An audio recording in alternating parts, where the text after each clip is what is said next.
السلام علیکم ورحمۃ اللہ وبرکاتہ۔ آج کے سبق میں ہم پڑھیں گے وقف کیا ہوتا ہے۔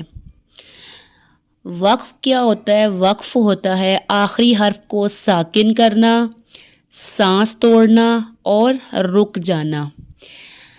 اچھا، اب ساکن کیا ہوتا ہے؟ ساکن ہوتا ہے جزم والے حرف کو ساکن کہتے ہیں۔ جیسے یا کے اوپر کیا ہے؟ جزم، تو یا کیا ہے؟ ساکن۔ جس کسی حرف کے اوپر جزم آ جائے اس حرف کو ساکن کہتے ہیں، اور اس حرف کی اپنی کوئی بھی حرکت نہیں ہوتی، جیسے نہ زبر ہوتی ہے، نہ زیر، نہ پیش، صرف اس کے اوپر جزم ہوتی ہے، اس کی اپنی کوئی حرکت نہیں ہوتی، تو اس کو پیچھے سے ملا کے پڑھا جاتا ہے۔ جیسے اب یا کے اوپر کیا ہے؟ جزم، اس کی اپنی کوئی بھی حرکت نہیں ہے، اس کو ہم پیچھے نون سے ملا کے پڑھیں گے۔ کس طرح؟ نون زیر یا نی، تس نی، تس نی، میم دو زیر من۔ اچھا، یہاں پہ اب میم دو زیر من ہے، لیکن آگے کیا آ گیا ہے؟ وقف۔ تو اب ہم میم کے اوپر جزم لے کے آئیں گے۔ وقف کا مطلب ہی یہ ہوتا ہے کہ آخری حرف کے اوپر جزم لے آنا، مطلب کہ اس کو ساکن کر دینا، سانس توڑ دینا اور رک جانا۔ اب ہم میم کے اوپر جزم لے کے آئیں گے تو اس کی جو بھی حرکت ہے، دو زبر ہیں، دو زیر ہیں، یا دو پیش ہیں، یا اس کے اوپر زبر ہے، زیر ہے، پیش جو بھی ہے، پھر وہ ختم، مطلب اس کو ہم نے ختم کر کے اس کے اوپر ہم جزم لے آئیں گے۔ تسنیمن تھا تو تسنیم اس طرح ہو جائے گا، تسنیم، ساکن کر دیا اور سانس توڑ دیا۔ ایک اور چیز یہ بھی ہے کہ گول تا، گول تا کو ہمیشہ وقف میں ہا پڑھا جاتا ہے، ٹھیک ہے۔ اب یہاں پہ کیا ہے؟ گول تا ہے، اس کے اوپر دو پیش ہیں، اب اس کو ہم نے ساکن کرنا ہے نا، تو کیا ہوگا؟ گول تا کو ہمیشہ وقف میں ہا پڑھا جاتا ہے۔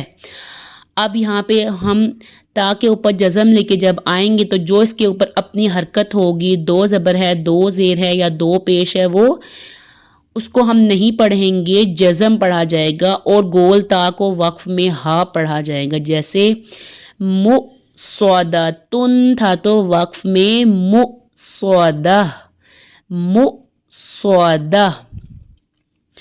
اچھا، ایک اور چیز، اب ہمیں کیا پتہ چلے گا کہ وقف کدھر کدھر کرنا ہے، ٹھیک ہے۔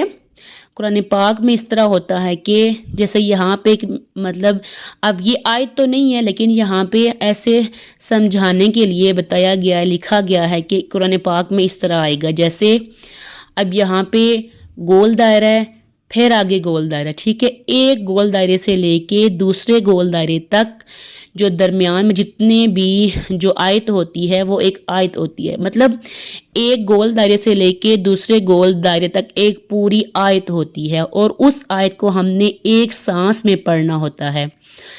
لیکن اگر اس پوری آیت کو پڑھنے کے دوران کہیں پہ بھی ہمارا سانس ٹوٹ جائے تو پھر کیا کیا جائے؟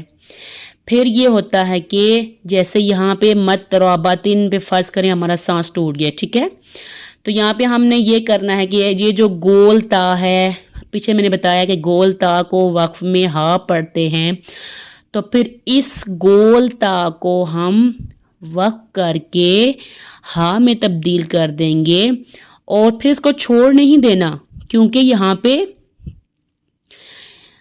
وقف تو نہیں تھا نا، ہم نے تو خود وقف کیا تھا۔ جب خود وقف کریں گے تو پھر یہ ہوگا کہ اس حرف کو دوبارہ پڑھیں گے، پھر پوری آیت کو ہم پڑھیں گے، ٹھیک ہے۔ ایک گول دائرے سے لے کے دوسرے گول دائرے تک ایک پوری آیت ہوتی ہے، لیکن کہیں درمیان میں اگر ہمارا سانس ٹوٹ جائے گا تو وہاں پہ ہم آخری حرف کو ساکن کر دیں گے، اور ساکن کرنے کے بعد سانس توڑ دیں گے، وقف کر لیں گے، لیکن دوبارہ اس حرف، اس لفظ کو پڑھ کے آگے پوری آیت تک لے کے جائیں گے۔ اچھا جی، اب یہاں پہ ایک اور چیز میں بتا دوں وقف کی۔ اب یہاں پہ بھی تو وقف ہے، ٹھیک ہے۔ اب یہاں سے لے کے یہاں تک کیا بن جاتی ہے؟ ایک آیت۔ دوبارہ بتا دوں کہ قاعدے میں صرف اور صرف سمجھانے کے لیے اس طرح ایک گول دائرے سے لے کے دوسرے گول دائرے تک پورا سمجھایا گیا کہ اس طرح آیت ہوتی ہے، لیکن یہ آیت نہیں ہے، آیت قرآن پاک میں ہوتی ہے، ٹھیک ہے۔ اب یہاں پہ بھی مسرورن ہے تو یہاں پہ کیا آ گیا ہے؟ وقف۔ اب یہاں پہ یہ سوال پیدا ہوتا ہے کہ یہاں پہ ہم وقف کیسے کریں گے؟ اس کے آگے تو الف ہے، الف نہ ہوتا تو ہم کیا کرتے ہیں؟ را کے اوپر جزم لے آتے، مسرور بن جاتا، لیکن آگے الف آ گیا ہے، تو پھر ہم کس طرح پڑھیں گے؟ جب بھی دو زبر ہوں، آگے الف ہو اور وقف آ جائے تو ایک زبر پڑھا جائے گا اور ایک الف کے برابر کھینچا جائے گا، جو بھی حرف ہوگا، ٹھیک ہے۔ اب کیا ہے؟ مسرورن، تو وقف میں کیا پڑھیں گے؟ مسرورا، ایک زبر پڑھیں گے اور ایک الف کے برابر کھینچیں گے بھی، مسرورا، مسرورا، ٹھیک ہے۔ امید کرتی ہوں کہ آپ کو سب سمجھ آ گیا ہوگا۔ میں نے کیا بتایا ہے کہ ایک گول دائرے سے لے کے دوسرے گول دائرے تک جو پورے جو بھی جتنے بھی اس کے اندر الفاظ ہوتے ہیں، مطلب وہ سب کیا ہوتا ہے؟ پوری آیت ہوتی ہے، اور وقف کا مطلب ہوتا ہے آخری حرف کو ساکن کرنا، رک جانا اور سانس توڑنا۔